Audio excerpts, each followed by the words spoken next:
Assalamualaikum warahmatullahi wabarakatuh. Teman-teman, selamat datang kembali di Dollar Hunter. Jadi di sini kita akan update informasi mengenai perkembangan dan peristiwa terkini yang terjadi di seputar dunia cryptocurrency, teman-teman. Namun seperti biasa, sebelum kita berbicara tentang dunia kripto, mari hari ini kita berdoa bersama-sama memohon kepada Allah agar kita semua senantiasa diberikan nikmat berupa kesehatan dan juga diberikan keberkahan dalam setiap rezeki yang kita terima pada hari ini, teman-teman. Oke, teman-teman, hari ini ada berita kurang sedap, teman-teman, dari XRP, teman-teman. Padahal kemarin itu kita tahu bahwa SEC dan Ripple itu sudah mereka menyepakati kesepakatan penyelesaian di luar pengadilan sebesar 50 juta US dollar untuk kasus XRP. Tetapi hari ini ada berita kurang sedap bahwa hakim ini menolak kesepakatan penyelesaian 50 juta US dollar tersebut, teman-teman. Sehingga hakim ini akhirnya menginstruksikan kepada Ripple dan SEC untuk kembali ke pengadilan, teman-teman. Wah, ini agak kacau juga hakimnya, teman-teman. Padahal SEC dan Ripple sudah sepakat untuk tidak memperpanjang kasus ini, tetapi yang bikin gara-gara malah hakim, teman-teman. Jadi kalau kita lihat di sini, pembaruan penting kembali muncul dalam pertarungan hukum yang sedang berlangsung di antara Ripple Lab dan Komisi Sekuritas dan Bursa Amerika Serikat SEC. Di sini hakim Analisa Torres menolak permintaan bersama dari Ripple dan SEC untuk putusan indikatif yang dimaksudkan untuk membantu memajukan rencana penyelesaian mereka, teman-teman. Wah, ini agak aneh juga, teman-teman. Padahal beberapa bulan yang lalu Analisa Torres ini cenderung pro kepada Ripple. Nah, ini apakah Analisa Torres ini, kalau lihat nama Torres ini kelihatannya nama-nama Meksiko, teman-teman. Apakah mungkin dia tidak suka sama Donald Trump, karena Donald Trump kita tahu mengusir para imigran dan bahkan salah satu hakim agung diteror oleh Donald Trump, mungkin gara-gara itu sehingga hakim Analisa Torres ini langsung menolak kesepakatan damai antara Ripple dan SEC. Tapi kita lihat di sini, mengapa permintaan itu ditolak, teman-teman. Ini alasannya hakim ini, teman-teman. Jadi secara sederhana pengadilan menyatakan bahwa meskipun memiliki wewenang untuk memutuskan masalah tersebut pada saat ini, permintaan itu ditolak karena tidak mengikuti proses hukum yang benar.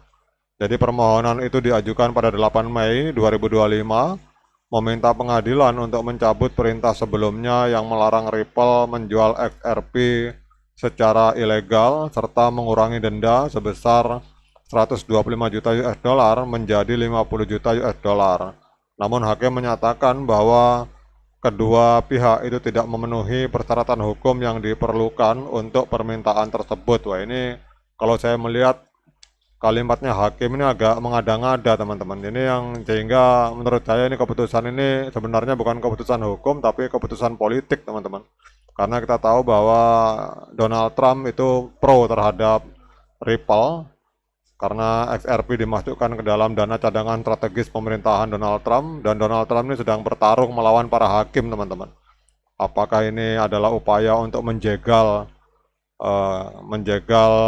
Ripple di pengadilan karena dianggap pro terhadap Donald Trump? Itu kita tidak tahu. Mungkin teman-teman bisa komen di kolom komentar, teman-teman.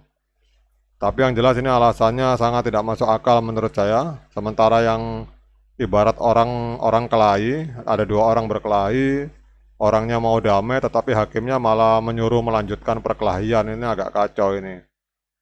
Nah, sekarang kita akan membahas quick recap. Jadi ini adalah bab terbaru dari kasus yang dimulai pada tahun 2020 ketika SEC menggugat Ripple dengan tuduhan menjual XRP sebagai sekuritas yang tidak terdaftar. Pada tahun 2024, Ripple diperintahkan untuk membayar denda besar, dan baik Ripple maupun SEC mengajukan banding atas keputusan tersebut. Sementara proses banding masih berlangsung, kedua belah pihak telah sepakat untuk menyelesaikan kasus ini, teman-teman.